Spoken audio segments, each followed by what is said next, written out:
છેલ્લા 3 દિવસથી રાજ્યમાં કડકડતી ઠંડી પડી રહી છે। અમદાવાદ સહિતના જિલ્લામાં ઠંડીનું જોર વધ્યું છે। ઉત્તર પૂર્વના પવનો ફૂંકાવાને કારણે ઠંડીનો ચમકારો અનુભવાઈ રહ્યો છે। રાજ્યના 8 શહેરમાં તાપમાનનો પારો 15 ડિગ્રીથી નીચે નોંધાયો। સૌથી નીચું તાપમાન નલિયામાં 7 ડિગ્રી નોંધાયું। સવારના સમયે અમદાવાદ શહેરમાં 14 ડિગ્રી તાપમાન નોંધાયું તો નલિયામાં 7 ડિગ્રી અને રાજકોટમાં 9.5 ડિગ્રી તાપમાન નોંધાયું। ભુજમાં 11, ગાંધીનગર અને દાહોદમાં 12 ડિગ્રી ઠંડીનો પારો રહ્યો। વડોદરા, ભાવનગર અને સુરતમાં તાપમાન 15 ડિગ્રી જેટલું નોંધાયું। અમારી સાથે જોડાયા છે સંવાદદાતા માનસી, તેમની સાથે વાત કરીએ। માનસી, ઠંડીનો ચમકારો હવે વધી રહ્યો છે અને તાપમાન છે લઘુત્તમ તાપમાન પણ હવે નીચું જઈ રહ્યું છે। ઠંડીનો કેવો માહોલ જોવા મળી રહ્યો છે? લોકો શું કહી રહ્યા છે?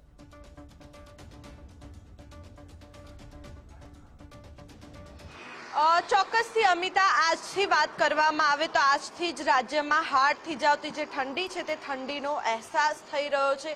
હાડ થીજાવતી જે ઠંડી છે તે જોવા મળી રહી છે। મહત્વનું છે કે ઠંડીનો ચમકારો જે રીતે જોવા મળી રહ્યો છે તે જ પ્રકારે હવામાન વિભાગ દ્વારા આગાહી વ્યક્ત કરવામાં આવી હતી, કારણ કે રાજ્યમાં આજે જે મહત્તમ તાપમાન છે તેમાં ચોક્કસથી 1 થી 2 ડિગ્રી જેટલી જે વધઘટ છે તાપમાનમાં તે જોવા મળી રહી છે। લઘુત્તમ તાપમાનની પણ વાત કરીશું તો રાત્રે 1 થી 2 ડિગ્રીની સામાન્ય જે ફેરફાર છે તે ફેરફાર નોંધાયો છે અને તેનું કારણ છે કારણ કે ઉત્તર પૂર્વના જે પવનો છે તે ફૂંકાવાના કારણે ઠંડીનો જે ચમકારો છે તે જોવા મળી રહ્યો છે। સાથે સાથે રાત્રે પવનની ગતિમાં પણ વધારો રહેતા જે ઠંડીનો અહેસાસ છે તે જોવા મળી રહ્યું છે।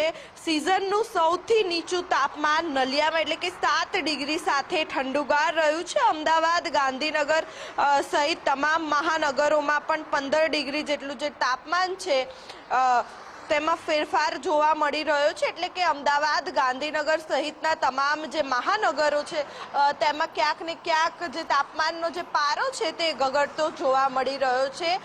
મહત્વનું છે કે હાલમાં જે સર્જાયેલું એક મજબૂત વેસ્ટર્ન ડિસ્ટર્બન્સ પસાર થતા જ અને તેના જ કારણે હિમાલય તરફથી ઠંડા પવનોનું જે જોર છે તે વધવાના કારણે અમદાવાદમાં સિઝનનું સૌથી નીચું એટલે કે ગઈકાલે 12.5 ડિગ્રી જે લઘુત્તમ તાપમાન છે તે અમિતા નોંધાયું હતું અને અમદાવાદમાં વહેલી મોડી રાતથી જ તે ઠંડા પવનનું જોર છે તે વધેલું જોવા મળ્યું છે અને તેના જ કારણે જે ઠંડીનું જે મોજું છે તે ફરી વળ્યું છે। ત્યારે આ હજી પણ આગામી 5 દિવસ સુધી ઠંડીનું જે જોર છે તે યથાવત રહેવાની જે આગાહી છે તે હવામાન વિભાગ દ્વારા વ્યક્ત કરવામાં આવી છે। સામાન્ય રીતે વાત કરવામાં આવે તો ડિસેમ્બરમાં હાડ થીજાવતી જે ઠંડી છે તે ઠંડી જોવા મળતી હોય છે, પરંતુ આ શિયાળામાં એ પ્રકારે જે ઠંડી છે તે નહોતી પડી અને તેનું કારણ છે લા નીનોની અસરથી ડિસેમ્બરમાં ફેરફાર જોવા મળી રહ્યો હતો અને જે ગરમીનો જે પારો છે તે પણ ડિસેમ્બરમાં યથાવત જોવા મળી રહ્યો હતો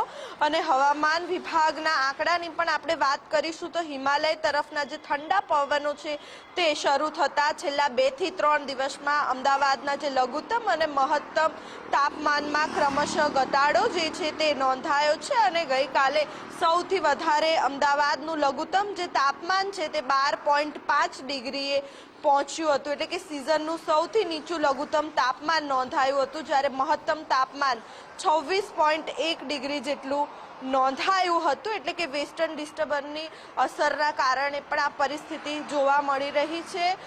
સાથે સાથે વાત કરીશું તો હજી પણ અમિતા આગામી 5 દિવસ સુધી આ જ પ્રકારે જે ઠંડીનું પ્રમાણ છે તે જોવા મળશે અને હજી પણ જે ગરમીનો પારો છે તે ગગડતો જોવા મળશે અને તેના જ કારણે જે ઠંડીનું મોજું છે તે ફરી વળશે। એટલે કે આગામી 5 દિવસ સુધી તમામ જે અમદાવાદીઓ છે તેમને ઠંડી સહન કરવી પડશે। અમિતા જી, આભાર આપનો જાણકારી આપવા માટે। તો હજુ પણ આગામી 5 દિવસ રાજ્યભરમાં ઠંડીનો પારો વર્તાઈ શકે છે।